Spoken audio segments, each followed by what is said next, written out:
Tant de textes qui peuvent dire là, c'est un texte qui est émotionnel. C'est un texte que René Despès écrit et les m'appelle texte là m'appelle et Sainte-Anise ou Annie Sainte dans Aveu d'Elop. Moi, c'est presque même bagaille. Mais Despès fait dit par là l'autre genre. Despès fait texte ça vini youn dans pigo texte. Despès écrit texte là les face à la nuit. Et c'est texte ça qui mettait sous mes poésies. Si je dis à me texte, c'est ça qui te relève l'école nationale des arts dans le monde qui t'a dit et puis me senti qu'on bagay qui prend qui lever matière depuis me perd du temps. Et puis me dit femme jeune texte ça, me te ka dit son texte que moi aimé, il est face à la nuit. Et c'est un texte où n'a pas rendre hommage à un gros poète haïtien qui est Lobo Diabavadra. C'est Lobo Diabavadra que moi tendais en premier qui a dit face à la nuit et puis qui captive moi et puis qui fait moi sentir que poésie c'est une bagaille qui pas n'importe n'est pas faite pour n'importe monde parce que si poésie était quand vendre dans marché pour être pas joindre mot pour être capable de dire. Donc face à la nuit c'est un pigo texte des Despès écrit. Moi-même avec Erol nous décidé pour nous dire ensemble. Elle était née sur la grande route dans les bras du soleil. Elle était née sur la grande route, bercée par le soleil, mais elle avait grandi autour de la chaumière, perchée sur la colline.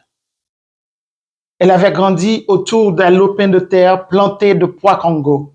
Mais quand elle eut 16 ans, parce qu'elle avait eu 16 ans, elle pouvait étendre son royaume à la clarté de ses 16 ans. Elle pouvait établir son royaume à la clarté de ses 16 étoiles. Elle alla de sentiers en sentiers, de collines en collines, de hameau en hameau, jusqu'à la ville voisine. À la ville où habitait une dame très comme il faut.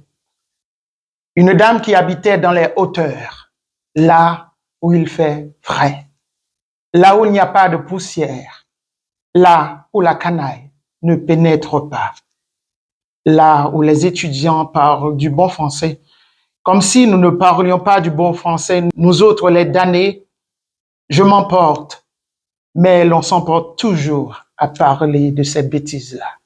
Mais la dame n'était pas seule, elle avait un mari très comme il faut, un mari qui citait et Racine, et Corneille, et Voltaire, et Rousseau, et le père Hugo, et le jeune Musset Gide, et Valérie. Un mari qui savait tout, mais afin de parler, qui ne savait rien, parce que la culture ne va pas sans concession. Une concession de sa chair et de son sang, une concession de soi-même aux autres, une concession qui vaut et le classicisme et le romantisme et tout ce dont on abreuve notre esprit. La dame présentant l'enfant à son mari, comme on présente un chien à son nouveau maître.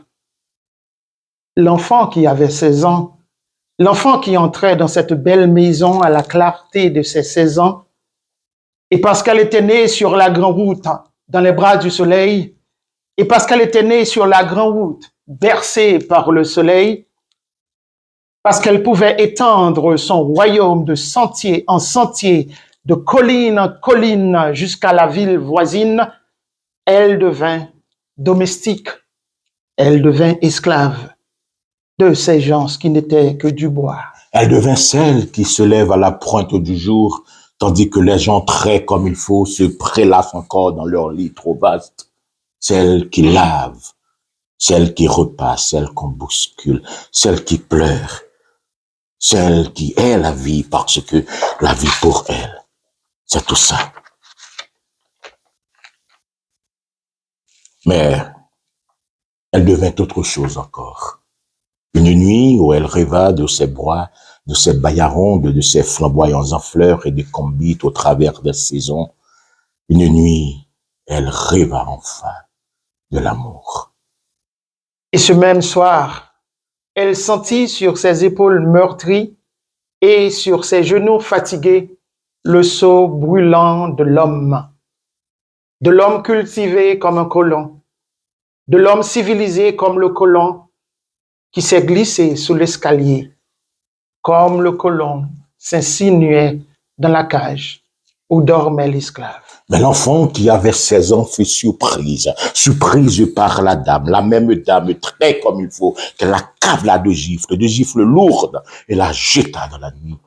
Mais la nuit n'offrait rien à l'enfant, la nuit écrasait l'enfant, la nuit livrait l'enfant tout entière à la prostitution, à ce métier vilain, à ce métier nerveux, à ce métier qui enlève la vie comme la mer enlève le sable.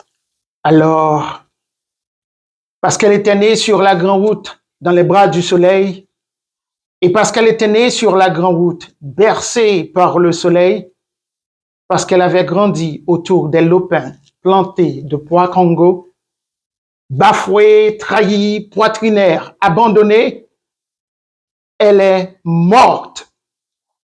Elle est morte de la prostitution, de ce métier vilain, de ce métier nerveux, de ce métier qui enlève la vie comme la mer enlève le sable. René Despestre. Yes!